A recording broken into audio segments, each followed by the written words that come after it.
আপনি আপনার প্রয়োজনগুলো আপনি আপনার রবের কাছে বলবেন, একেবারেই গোপনে কাকুতি মিনতি সহকারে, কান্নাকাটি করে, অনুনয় বিনয় করে, আপনার দুর্বলতাটাকে প্রকাশ করে আপনি আল্লাহকে নিজেকে সঁপে দিয়ে এবং আল্লাহর জন্য আপনি যা করছেন, আল্লাহর হুকুম যা পালন করছেন সেগুলো বলে যে আল্লাহ তুমি তো নামাজ পড়তে বলেছ, আমি তো আসলে অপারগ, আমি পারি না, আমি সালাত আদায় করেছি, আমার ভুল ভ্রান্তি হয়েছে, যাই হোক আল্লাহ তোমার হুকুম পালন করার জন্যই তো আমি সালাত আদায় করেছি। তুমি যদি এই গুনাহগারের সালাতটাকে পছন্দ করো আল্লাহ, আমার এই ইবাদতটাকে যদি তোমার পছন্দ হয়, আর এটা যদি আমি তোমার হুকুম মানার জন্য করে থাকি আল্লাহ, এই ইবাদতের উসিলায় তুমি আমারে কি করে দাও, মাফ করে দাও। দোয়া করার এটা একটা পদ্ধতি হলো যে আমলের ওসিলা দেওয়া। আমলের কি দেওয়া?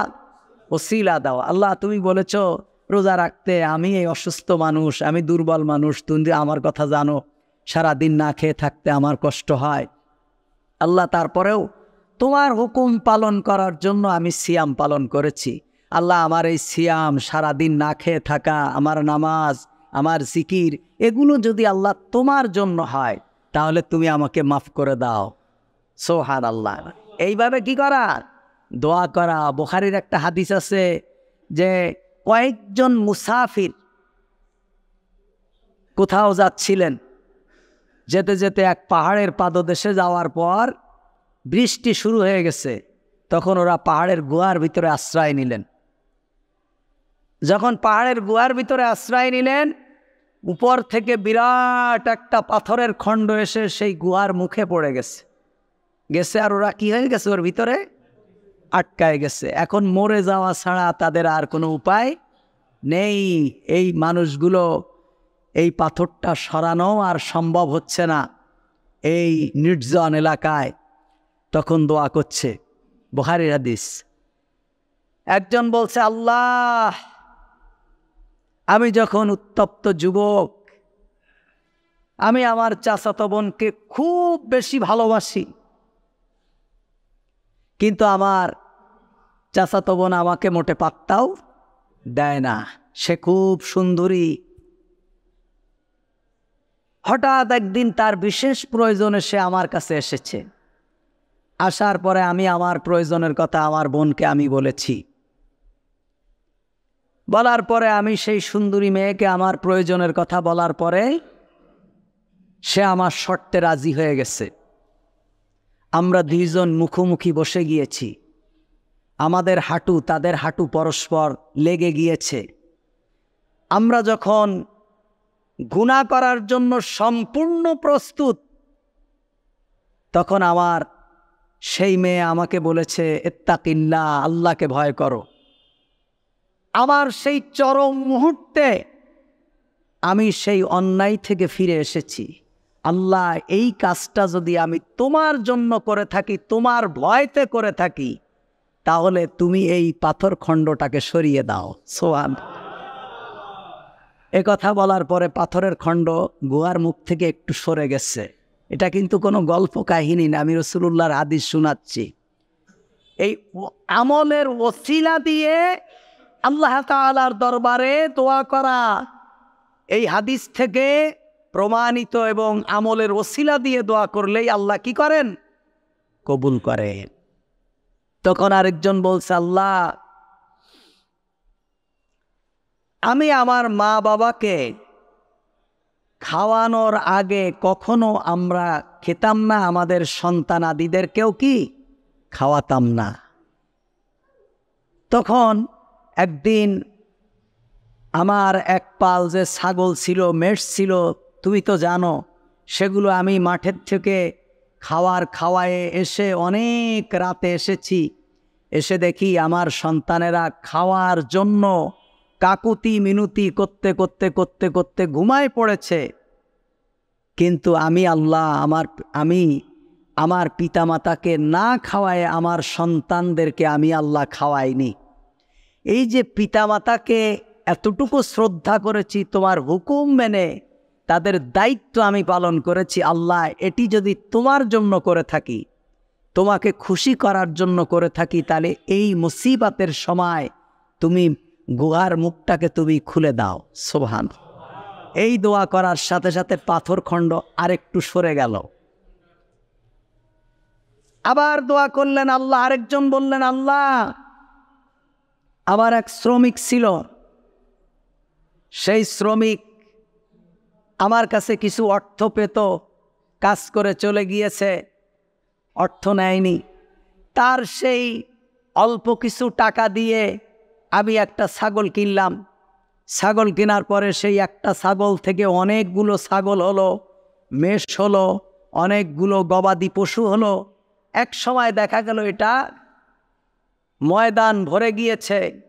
এমতো সময় সেই মুসাফির রাখাল আমার কাছে এসে বলল, আমি যে তোমার কাছে কিছু অর্থ পাই, তুমি যদি আল্লাহকে ভয় করো আমার সেই অর্থটুকু ফেরত দাও। আমি যে তার অর্থ দিয়ে এই বিশাল সম্পদের পাহাড় করেছি, আমি সবটুকু সম্পদ তাকে বললাম নিয়ে যাও। সে আমাকে বলল, তুমি আমার সাথে মস্কারি করো না, আল্লাহকে ভয় করো। আমি তো এত সম্পদ তোমার কাছে চাইনি, আমি যতটুকু পাই ততটুকু তুমি আমাকে দাও। তুমি আল্লাহকে ভয় করো, আমার সাথে ঠাট্টা করো না।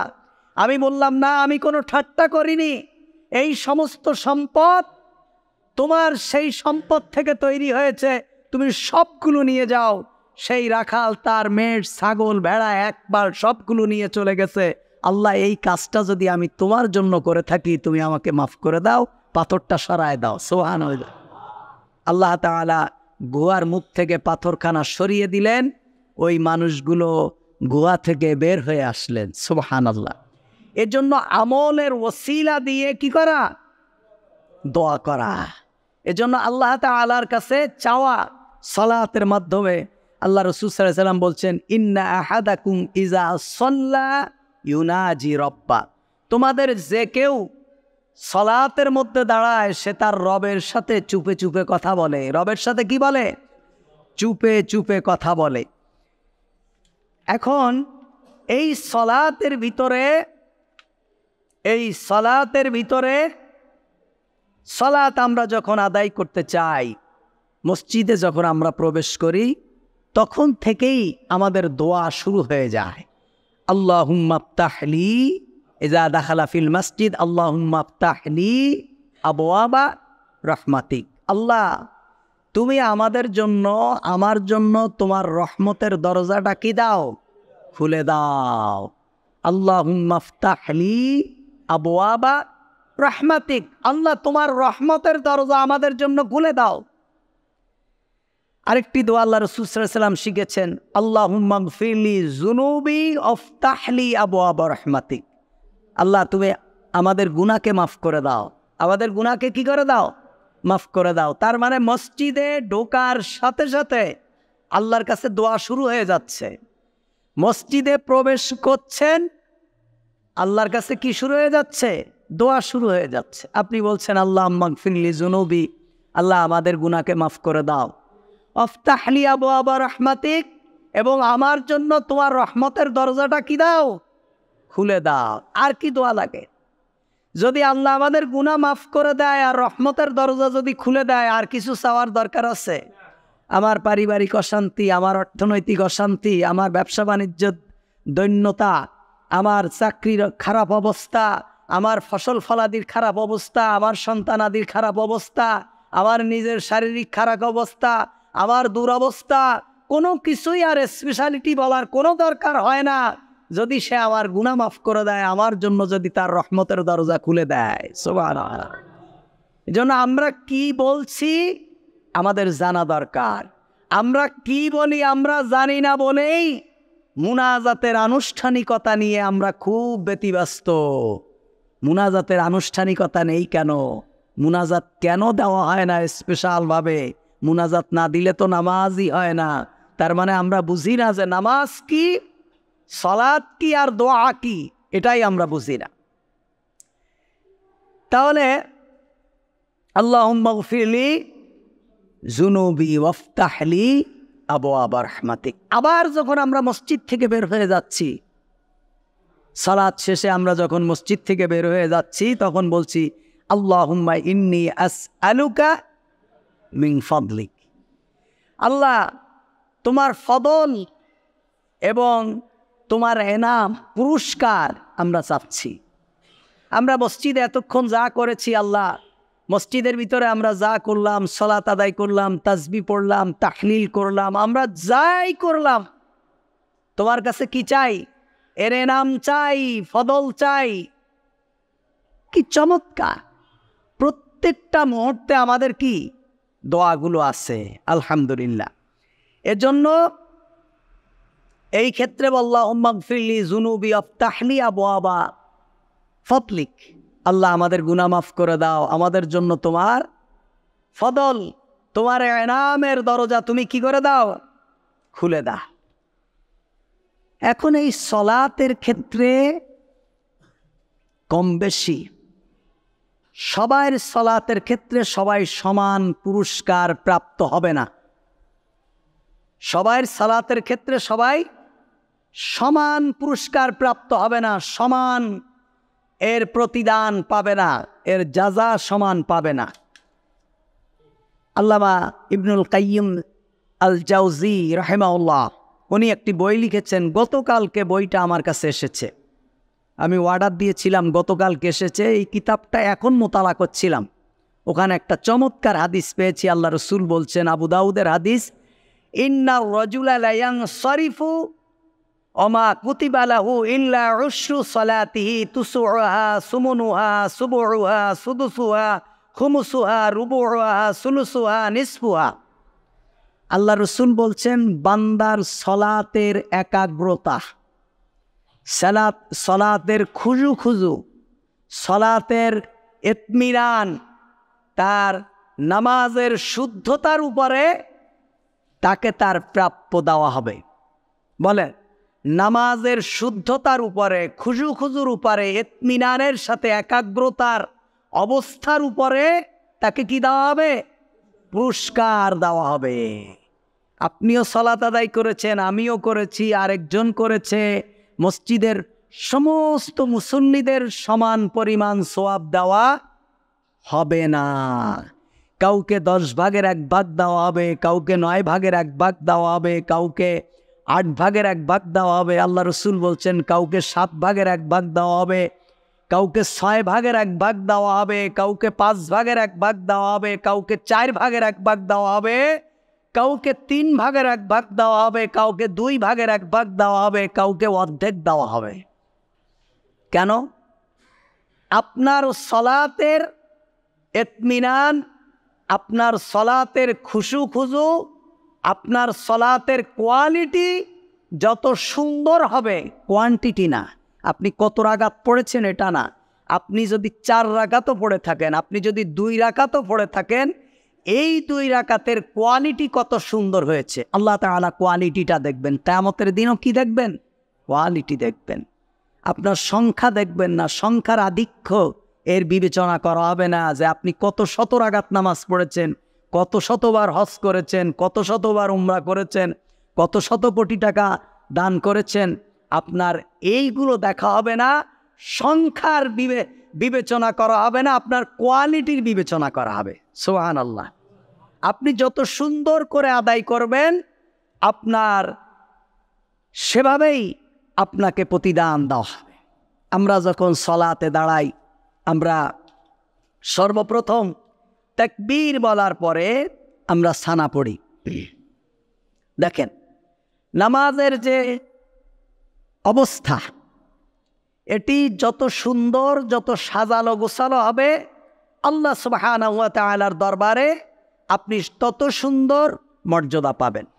আমরা যখন সলাতে তাকবীর বলি, তাকবীর বলার পরে সুবহানাকাল্লাহুম্মা ওয়া বিহামদিক, আমরা কি বলি? সুবহানাকাল্লাহুম্মা ওয়া বিহামদিক। সমস্ত প্রশংসা সহকারে তোমার পবিত্রতা বর্ণনা করছি, সমস্ত প্রশংসা সহকারে তোমার পবিত্রতা বর্ণনা করছি। ওয়া তাবারাকাসমুকা, তোমার নাম অতীব বরকতময়। ওয়া তাবারাকাসমুক, তোমার নাম অতীব বরকতময়। ওয়া তাআলা জাদ্দুকা, তোমার শান উচ্চ মর্যাদার। ওয়া তাআলা জাদ্দুকা তোমার শান অতি মর্যাদার, ওয়ালা ইলাহা গায়রুক আর তুমি ব্যতীত আর কেউ ইবাদতের যোগ্য না। এটা আপনি বলছেন সালাতের শুরুতে। তাহলে সালাত শুরু হচ্ছে কি দিয়ে? দোয়া দিয়ে। আল্লাহুম্মা আফতাহ লি আবওয়াবা রাহমাতিক, আল্লাহ তুমি আমার জন্য রহমতের দরজা খুলে দাও। আল্লাহুম্মা গফির লি যুনুবি, আল্লাহ তুমি আমার গুনাহ মাফ করে দাও। ওয়া আবওয়াবা রাহমাতিক, আমার রহমতের দরজা খুলে দাও। এবার আপনি মসজিদে ঢুকছেন, ঢুকেই আল্লাহর প্রশংসা করছেন, আল্লাহু আকবার, আল্লাহ তুমি সব থেকে বড়। তারপরে নিয়ত করছেন, নিয়ত করেই কি বলছেন? সুবহানাকাল্লাহুম্মা বিহামদিক, সমস্ত প্রশংসা সহকারে তোমার পবিত্রতা ঘোষণা করছি। ওয়া তাবারাকাসমুক, তুমি অতীব বরকতময়। ওয়া তাআলা জাদ্দুক, তোমার শান অতি উচ্চ। তারপরে আপনি বলছেন আপনি ছাড়া আর কেউ ইবাদতের কি নয়? যোগ্য নয়। অর্থাৎ আমাদের সকল ইবাদত শুধুমাত্র কার জন্য? আল্লাহ তাআলা, আপনার জন্য। এটা বলছেন। এটা বলার পরে আপনি কি করছেন? রাসূল সাল্লাল্লাহু আলাইহি ওয়াসাল্লাম বিশেষ করে নফল সালাতে, তাহাজ্জুদের সালাত, যেই সালাতগুলোতে বেশি বেশি ফরজ সালাতের ভিতরে তো একটা স্ট্যান্ডার্ড মেনে চলতে হয়। এখানে অনেক ধরনের মুসল্লি থাকে, কেউ দুর্বল থাকে, কেউ অসুস্থ থাকে। ইমাম সাহেবের দায়িত্ব হলো 100 জন মুসল্লির ভিতরে যদি 98 জন মুসল্লি সুস্থ থাকে আর 2 জন মুসল্লি যদি অসুস্থ থাকে, ইমাম সাহেবের দায়িত্ব হলো ওই 2 জন মুসল্লির দিকে তাকিয়ে কেরাত পড়া। ইমামের দায়িত্ব কি? ওই 2 জন দুর্বল মুসল্লির দিকে দাঁড়িয়ে কেরাত পড়া। ইমাম যদি একেবারে সূরা বাকারা শুরু করে দেয়, তাহলে তো পিছনের মুসল্লিরা যারা দুর্বল, ওরা জামাত ছেড়ে দেবে, ওরা জামাতে আসবে না, কিংবা ওরা অসুস্থ হয়ে যাবে। এজন্য দুর্বল মুসল্লিদের উপরে চিন্তা করে ইমাম সাহেব কেরাত পড়বে, রুকু করবে, তাসবিহ পড়বে। ইমাম সাহেবের যদি মনে চায় যে আমি আল্লাহর সামনে রুকুই যে আমি 20 বার সুবহানা রাব্বিয়াল আলা বলবো, সিজদায় গিয়ে 50 বার সুবহানা রাব্বিয়াল আলা বলবো, এবং আদার্স আরও অনেক দোয়া করব, তাহলে সেটা নফল সালাতের মধ্যে করবে। ফরজ সালাতের ভিতরে গিয়ে সে ইচ্ছা করলেও রুকুকে একেবারেই আধা ঘন্টা 1 ঘন্টা, সিজদাকে 10 মিনিট 15 মিনিট লম্বা করতে পারবে না। কারণ এখানে সব ধরনের মুসল্লি আছে। এখানে একটা অবস্থার উপরে বিবেচনা করে সালাত আদায় করা হয়।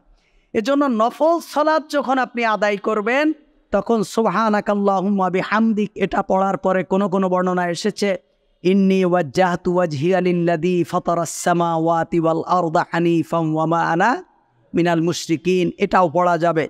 তারপরে রাসূল করিম সাল্লাল্লাহু আলাইহি ওয়াসাল্লাম কখনো কখনো বিশেষ করে নফল সালাতের ক্ষেত্রে আল্লাহু আকবার কাবীরা, আল্লাহু আকবার কাবীরা, আল্লাহ তুমি বড়, সব থেকে বড়।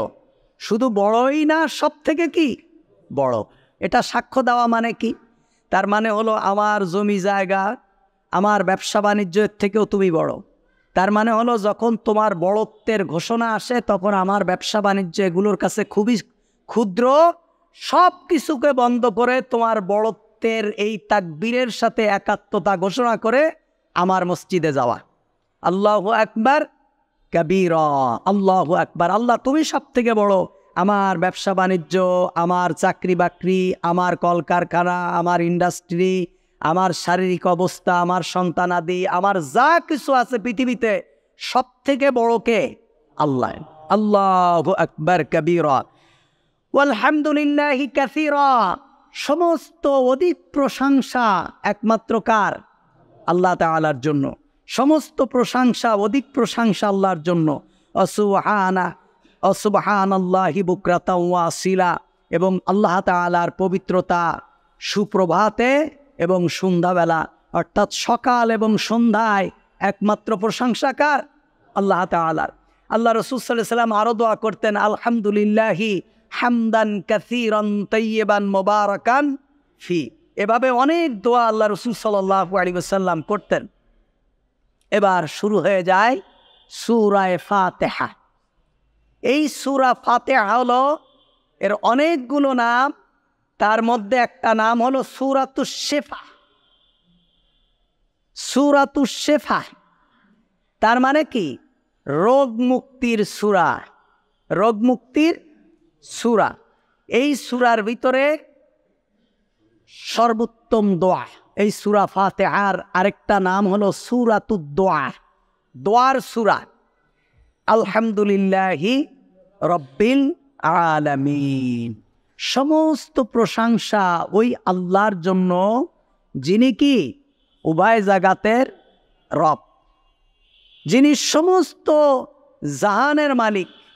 আল্লাহ তাআলা বলছেন, তোমাদের কি যদি ক্ষমতা থাকে যে মিন আকতারিস সামা ইয়া মাশারাল জিন্নি ওয়াল ইনসি ইন ইসতাতাতুম আন তানফুযু মিন আকতারিস সামাওয়াতি ওয়াল আরদ ফানফুযু লা তানফুযুনা ইল্লা বিসুলতান। আল্লাহ বলছে, ও জিন এবং মানুষেরা, তোমাদের যদি ক্ষমতা থাকে, ইন ইসতাতাতুম, তোমাদের যদি ক্ষমতা থাকে, সাধ্য থাকে, মিন আকতারিস সামাওয়াতি ওয়াল আরদ, আমার আকাশ এবং জমিনের সীমানা থেকে বের হয়ে যাও। তোমাদের যদি আমার আকাশ এবং জমিনের সীমানা থেকে বের হয়ে যাওয়ার কোনো ক্ষমতা থাকে, পালিয়ে বেড়ানোর যদি কোনো ক্ষমতা থাকে, তাহলে বের হয়ে যাও। আল্লাহ বলছে, লা তানফুযু, তোমরা বের হতে পারবে না। যেখানেই যাবে সেখানেই আমার কি আধিপত্য, সেটাই হলো আমার রাজত্ব, বের হতে পারবে না। তেজন্য আলহামদুলিল্লাহি রব্বিল আলামিন, সমস্ত প্রশংসা আল্লাহর। এবং বান্দা যখন এই কথা বলে, তখন আল্লাহ তাআলা বান্দার এই কথার জবাব দেন। আল্লাহ রসুল বলছেন, আল্লাহ বলেন, হামিদানি আব্দি, আমার বান্দা আমার প্রশংসা করছে। সুবহানাল্লাহ। আপনি সূরা ফাতিহা পড়ছেন আর আল্লাহ আপনার প্রতিটা আয়াতের জবাব দিচ্ছে। সুবহানাল্লাহ। এই সূরা ফাতিহা নিয়ে আমাদের মারামারি আছে। আমি পরশুদিন এই বুধবারের দিন রাত্রে মাহফিলে ছিলাম, হলো এই লাকসাম মাহিনী বাজার, লাকসাম নাঙ্গলকোট মাহিনী বাজারে ছিলাম মাহফিলে। তো সেখানে বলছিলাম যে ওয়ালা দলিনের পরে কি বলতে হয়? আমিন। এই আমিন কি কোরআনের আয়াত? আমিন কি জিবরাইল আমিন অবতীর্ণ করেছে? না। আমরা আমিন কেন বলি? আল্লাহ রসুল সাল্লাল্লাহু আলাইহি ওয়াসাল্লাম এই সূরা ফাতিহার ভিতরে যে দোয়াগুলো করেছে, এই দোয়াগুলো শোনার পরে আমরা বলি কি? আমিন। মানে আল্লাহ যা বলা হয়েছে এগুলো কি করো? কবুল করো। ইমাম যখন বলছে, মুক্তাদিরা পিছনে দাঁড়িয়ে বলছে আমিন, মানে কি? আল্লাহ তুমি কবুল করো। তাহলে যেই শব্দটা আল্লাহ নাজিল করেননি, আমরা বলছি মুহাম্মাদুর রাসূলুল্লাহ সাল্লাল্লাহু আলাইহি ওয়াসাল্লাম বলেছেন বলে, এই শব্দটা জোরে বলতে হবে না আস্তে বলতে হবে, এইটার গুরুত্ব বেশি না যেই সূরাটা আল্লাহ নাজিল করেছেন সূরা ফাতিহা, এই সূরাটা সহি হওয়ার গুরুত্ব বেশি? বলেন। কিন্তু আমাদের দেশে মানুষের সূরা ফাতিহা সহি আছে কিনা, সূরা ফাতিহা পড়তে পারে কিনা, কোরআনের জ্ঞান তার আছে কিনা, কোরআনটা আসলে পড়তে পারে কিনা, এই ব্যাপারে উলামাদের যত বক্তব্য, তার থেকে 1000 গুণ বেশি বক্তব্য যে নামাজের পরে আমিন জোরে হবে না আস্তে হবে। বলেন, এটা মূর্খতা, এটা মূর্খতা, একেবারেই মূর্খতা। আপনি আমিন জোরে বলবেন না আস্তে বলবেন ওইটা পরের কথা। আপনি যদি আমিন না বলেন আপনার নামাজের সমস্যা হবে না, কিন্তু সূরা ফাতিহাটা সহি হওয়া একেবারেই ফরজ। এর ব্যাপারে আপনার কি নাই? কোনো গুরুত্ব নাই, এই ব্যাপারে কোনো বক্তব্য নাই, এই ব্যাপারে কোনো কি নাই, কোনো কথা নাই। রব্বানা লাকাল হামদ, এরপরে হামদান কাসিরান তাইয়িবান মুবারাকান ফি হবে না, রব্বানা লাকাল হামদ, রব্বানা লাকাল হামদ হবে। এইটার গুরুত্ব বেশি না কোরআনুল কারীম সহি হওয়ার গুরুত্ব বেশি? সহি হওয়ার গুরুত্ব বেশি। রমজানের তারাবি 8 রাকাত হবে না 20 রাকাত হবে, এটার গুরুত্ব বেশি না কোরআনুল কারীম সহি হওয়ার গুরুত্ব বেশি? আপনি 100 রাকাত পড়লেন, আপনার কোরআন সহি হলো না, তা আপনার কি লাভ হলো? হয়েছে কিছু? আপনি 2 রাকাত পড়লেন, আপনার কোরআন সহি হয়েছে, আপনি পাবেন তো কিছু? পাবেন না। তাহলে আমাদের সমাজে 8 রাকাত আর 20 রাকাত তারাবি নিয়ে যেই পরিমাণ একদম টেলিভিশন থেকে শুরু করে মিডিয়া থেকে শুরু করে বক্তব্যর মঞ্চ এবং মসজিদের মেম্বার যত প্রকার কথা হচ্ছে, এর 1000 ভাগের 1 ভাগ কথা হচ্ছে না যে তারাবির নামাজটা কোয়ালিটি সম্পন্ন হচ্ছে কিনা। এই ব্যাপারে কোনো বক্তব্য নেই। যারা 8 রাকাত পড়ে এরাও আধা ঘন্টায় শেষ, যারা 20 রাকাত পড়ে এরাও কি আধা ঘন্টায় শেষ।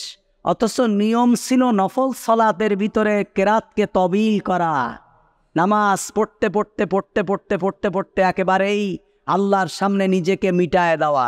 এই ব্যাপারে কারো কোনো বক্তব্য নেই। বক্তব্য হলো শুধু কোয়ালিটি নিয়ে নয়, কোয়ান্টিটি নিয়ে, কার রাকাত কত বেশি এই নিয়ে শুধু গন্ডগোল। এজন্য ভাইরা আমার, সালাতের ভিতরে যেগুলো বেশি গুরুত্বপূর্ণ, বিশেষ করে কোরআন সহি হওয়া। আপনি সারা জীবন সালাত আদায় করেছেন, আপনার কেরাত সহি হয়নি, আপনার কোনো দাম নেই, আপনি বেনামাজির মতো। এজন্য কোরআন সহি হওয়া একেবারেই গুরুত্বপূর্ণ। আলহামদুলিল্লাহি রব্বিল আলামিন। আপনি যখন কথা বলছেন, আল্লাহ আপনার শব্দের জবাব দিচ্ছে, হামিদানি আব্দি, আমার বান্দা ওই পাকুরিয়া ওই কাঠগড়া মসজিদে দাঁড়িয়ে আমার প্রশংসা করছে। সুবহান। যদি বলেন কি আলহামদু আলহামদু, আর যদি আপনি বলেন আলহামদুলিল্লাহি রব্বিল আলামিন, মানে কি জগতের রবের ধ্বংস কামনা করছি। আপনি বলছেন আলহামদুলিল্লাহি, মানে এখানে হার জায়গায় আপনি হা বলে দিলেন। তার মানে কি করলেন আপনি? উভয় জগতের রবের ধ্বংস কামনা করছেন আপনি। আল্লাহ আপনাকে শিখিয়েছেন কুল হুয়াল্লাহু আহাদ, মানে বলো। কুন মানে কি? বলা। কুন মানে কি? বলা। এটা আমরের সিগা। কুন আদেশ করা হচ্ছে, আপনি বলুন। আল্লাহ কয়জন? একজন। আর আপনি যদি বলেন কুলু আল্লাহু আহাদ, কুলু আল্লাহু আহাদ, মানে এক আল্লাহরে খেয়ে ফেলো। এক আল্লাহরে কি ফেলো? এখন যদি আপনার কেরাত যদি কুলু আল্লাহু আহাদ হয়, আর আপনি জোরে আমিন বলেন আর রফাই আদাইন করেন, আর আপনার আকীদার কথা বলে আপনি মসজিদের নামে সহি আকীদা লিখেছেন, ঠ্যাং ফাঁক করে দাঁড়ান, বুকের উপরে হাত বাঁধেন, এই নিয়ে মারামারি করেন, তারাবির নামাজ 8 রাকাত পড়েন, আপনি কুলু আল্লাহ পড়েন, তাহলে আপনার কি লাভ হলো? কি লাভ হলো? আপনি তো আল্লাহরে খেয়ে ফেলছেন প্রতিদিন 5 ওয়াক্ত সালাতের ভিতরে, আপনার কি লাভ হলো? এজন্য ভাইরা আমার, কোনো ছোটোখাটো ফিকি মাসালা নিয়ে আমরা কখনো বিতর্ক করব না।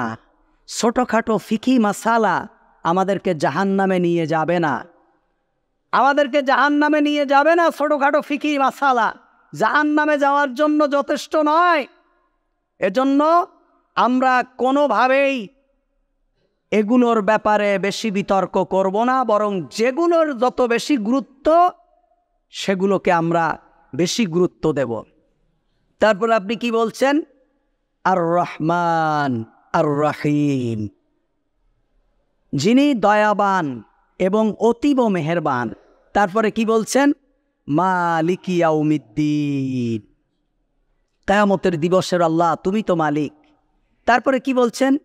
ইয়াকা না'বুদু ওয়া ইয়াকা নাস্তাঈন। আপনি যারা কোরআন সহি করে পড়তে পারেন না, তারা অন্তত 2টো সূরা সহি করে পড়েন। 1 সূরা ফাতিহা, 2 কুল হুয়াল্লাহু আহাদ। আপনি যতদিন পর্যন্ত 3য় সূরা সহি করতে না পারবেন, এই 2 সূরা দিয়ে সারা সকল নামাজ পড়বেন।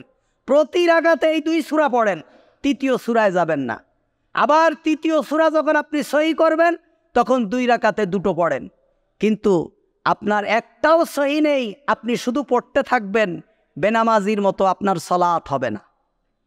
এজন্য সালাতে সূরা, কোরআনের সূরা অবশ্যই সহি করতে হবে। আর আমি বিশ্বাস করি আপনাদের প্রত্যেকের যার যেখানে সুবিধা, মসজিদের ইমাম সাহেবের কাছে গিয়েও অনেকের ভাইরা আছে, এক ভাই কোরআন জানে না, আরেক ভাই জানে, বন্ধু আছে, অন্তত 1টা 2টা সূরা আলিফ বাতা পড়তে না পারলেও অন্তত মস্ক করে হলেও মুখে মুখে হলেও সূরাগুলো সহি করেন।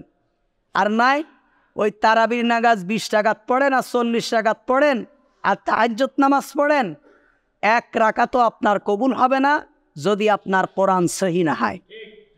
এজন্য রাকাত নিয়ে গন্ডগোল না করে কোরআনটা আগে সহি করেন, তারপরে যে অন্যটা নিয়ে গন্ডগোল করবেন। তারপরে আপনি কি বলছেন? ইয়াকা না'বুদু ওয়া ইয়াকা নাস্তাঈন। আল্লাহ, আমরা আপনার ইবাদত করি, আপনার কাছে সাহায্য চাই। মানে ইবাদতের জায়গাও আপনার, সাহায্য চাওয়ার জায়গাও কি আপনার কাছে। আমরা আর কারো কাছে সাহায্য করি না, আমরা শিরিক করি না, আমরা লাত উজ্জাত হবল মানাত, কোনো মূর্তি, কোনো মাজার, কোনো পীর, কোনো বুজুর্গ, কোনো গাছ, কোনো পাথর, কারো কাছে আমরা চাই না। আল্লাহ, আমাদের যাবতীয় প্রয়োজন আপনার কাছে। আপনি কাকে বলছেন? আল্লাহকে বলছেন। কোথায় দাঁড়িয়ে বলছেন? সালাতে দাঁড়িয়ে বলছেন। আর রাসূলুল্লাহ বলছেন, ইন্নাল মুসাল্লি ইউনাজি রব্বা। মুসল্লি যখন সালাতে দাঁড়ায় তখন সে তার রবের সাথে কি বলে? কথা বলে। তারপরে এইভাবে আপনি দোয়া করছেন, ইহদিনাস সিরাতাল মুস্তাকিম। আল্লাহ, আমাদেরকে সোজা রাস্তা দেখাও। এখন সোজা রাস্তা কোনটা এটা আপনি জানেন না আল্লাহ জানে? বলেন, কে জানে? আর আল্লাহর ওয়াদা হলো আমার বান্দাদেরকে সোজা রাস্তা দেখানোর দায়িত্ব হলো আমি আল্লাহর। আল্লাহ বলছেন বান্দাদেরকে সোজা রাস্তা দেখানোর দায়িত্ব কার? আল্লাহ। আপনি বলে দিচ্ছেন যে আল্লাহ কোনটা সোজা রাস্তা আমরা তো জানি না, আমাদের তো সেই জ্ঞান নেই। কোন রাস্তায় গেলে আমরা জান্নাতে যেতে পারবো, কোন রাস্তায় গেলে আমরা বিপদগ্রস্ত হব না, কোন রাস্তায় গেলে আমরা লাইনচ্যুত হব না, কোন রাস্তায় গেলে আমরা পথভ্রষ্ট হব না, তুমি জানো। এই ইহদিনাস সিরাতাল মুস্তাকিম, আমাদেরকে সোজা রাস্তা দেখাও। এখন আপনি সোজা রাস্তা চাওয়ার পরে আবার আল্লাহরে বলছেন যে আল্লাহ, সোজা রাস্তা তো দেখাবা। কেমন সোজা রাস্তা? সিরাতাল্লাযীনা আন'আমতা আলাইহিম। যেই সোজা রাস্তার উপরে চলার কারণে তোমার বান্দাদের উপরে তুমি নিয়ামত দিয়ে দিয়েছো। সুবহানাল্লাহ। তুমি নিয়ামত দিয়েছো, জান্নাত দিয়েছো। যারা আযাব থেকে নাজাতের সুসংবাদ পেয়েছে, এমন রাস্তায় তুমি আমাদেরকে চালাও। সোজা রাস্তায় চালাইবা, এমন সোজা রাস্তা যেই সোজা রাস্তার উপরে তোমার মুমিন মুমিনা বান্দারা অতিবাহিত হয়ে গেছে। সুবহানাল্লাহ। এইভাবে আল্লাহ সুবহানাহু ওয়া তাআলার কাছে কি করা? দোয়া করা। আমরা দোয়া করি। তারপরে আমরা যখন রুকুই যাই, রুকুই যেয়ে কি বলি? সুবহানা রাব্বিয়াল আযীম। আমরা মহান পরওয়ারদিগারের পবিত্রতা ঘোষণা করছি। সুবহান রাব্বিয়াল আযীম। আযীম আপনি এভাবে বলছেন, সুবহানা রাব্বিয়াল আযীম। এমনভাবে বলা যে সত্যি আমি একজন ভিখারি, আমি একজন সায়েল। ব্যাস, আপনি বলছেন যে আল্লাহ, আমরা মহান পবিত্রতা, পরওয়ারদিগারের পবিত্রতা ঘোষণা করছি। এবার রুকু থেকে যখন আপনি উঠছেন তখন আপনি বলছেন সামিআল্লাহু লিমান হামিদাহ। আমরা যে আল্লাহর প্রশংসা আমরা করছি, সে আল্লাহ আমাদের কথা কি শুনছেন। আল্লাহ আমাদের কথা শুনছেন। তার মানে আমরা এমন কারো ইবাদত করি না যিনি আমাদের কথা শোনেন না। সামিআল্লাহু লিমান হামিদা, যার প্রশংসা করা হচ্ছে তিনি আমাদের কথা শুনছেন। এরপরে আপনি বলছেন আল্লাহুম্মা রাব্বানা লাকাল হামদ। আল্লাহুম্মা রাব্বানা লাকাল হামদ। হে আল্লাহ, হে আমার রব, তোমার জন্যই সমস্ত প্রশংসা। কেবলমাত্র কার জন্য? আল্লাহর জন্য। আল্লাহুম্মা রাব্বানা লাকাল হামদ, অথবা রব্বানা লাকাল হামদ, অথবা হামদান কাসীরান তাইয়িবান মুবারাকান ফি। যে কোনো একটি আপনি বলতে পারবেন, কোনো সমস্যা নেই। সবগুলোই সহিহ সুন্নাহ দ্বারা প্রমাণিত। আমরা যেমন বলি রব্বানা লাকাল হাম, কাবা শরীফে বলে আল্লাহুম্মা রব্বানা লাকাল হাম, আল্লাহুম্মা রব্বানা লাকাল হাম। আর আরেকটা হাদিস তো আছেই, রব্বানা লাকাল হামদ হামদান কাসীরান তাইয়িবান মুবারাকান ফি। এই তিনোটার যে কোনো একটা আপনি বলতে পারবেন।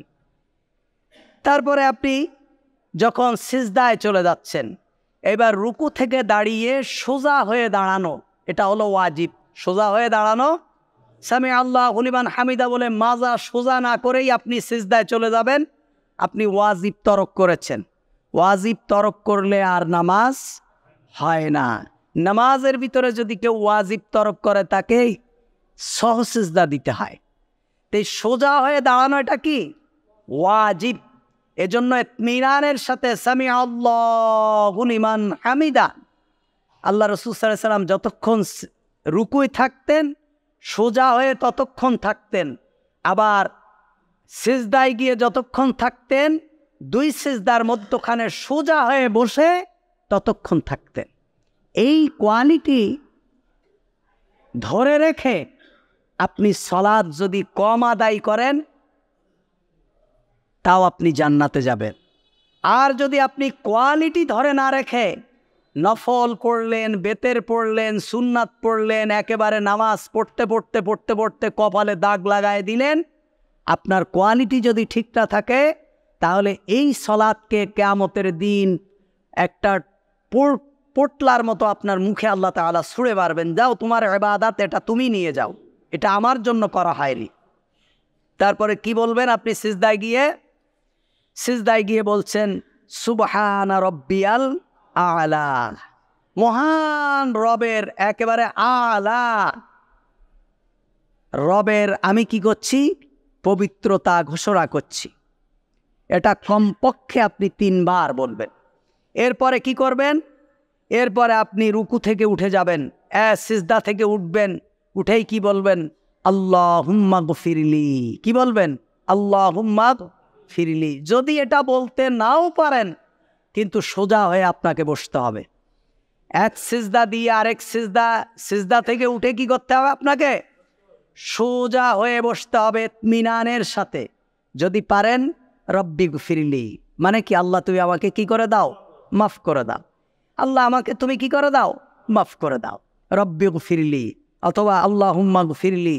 তারপরে ওয়ারহামনি, আল্লাহ তুমি তো আমার পরে আমারে মাফ করে দেবা, শুধু মাফ করলে তো হবে না, ওয়ারহামনি আমার উপর রহম করো। সুবহানাল্লাহ, আমার উপরে কি করো? দয়া করো। এজন্য কোনো ব্যক্তি যদি সত্যিকার অর্থে সুন্দরভাবে নামাজ পড়ে দুনিয়ার কোনো ধরনের আযাব, অনেকে দেখেন বলেন না যে হুজুররা এত কম টাকা বেতনে চাকরি করে এত সুন্দর থাকে কিভাবে, এত ভালো চলে কিভাবে? অনেকে লক্ষ লক্ষ কোটি কোটি টাকা কামাই করেও দেখবেন রাতের ঘুম নেই। এর মানে হলো নামাজ যদি কোনো ব্যক্তি সুন্দরভাবে পড়তে পারে, প্রতিটা কদমে কদমে রাসূলুল্লাহ তাকে দোয়া শিখিয়েছেন, আল্লাহুম্মা গফিরলি, আল্লাহ তুমি আমাকে মাফ করে দাও। ওয়ারহামনি, শুধু মাফ করলেই হবে না, আল্লাহ তুমি আমার উপরে কি করো? রহম করো। ওয়াফিনি, আল্লাহ আমাকে নিরাপত্তা দাও। আমাকে কি দাও? নিরাপত্তা দাও। আমার অসুস্থতা থেকে, আমার শত্রু থেকে, আমার শয়তানের ওয়াসওয়াসা থেকে, আমার ক্ষতি হয় যত জিনিস দ্বারা, সব থেকে তুমি আমাকে কি দাও? ওয়াফিনি, আল্লাহ তুমি আমাকে নিরাপত্তা দাও। তারপরে আপনি কি বলছেন? ওয়াহদিনী, আল্লাহ তুমি আমাকে হেদায়েত দান করো।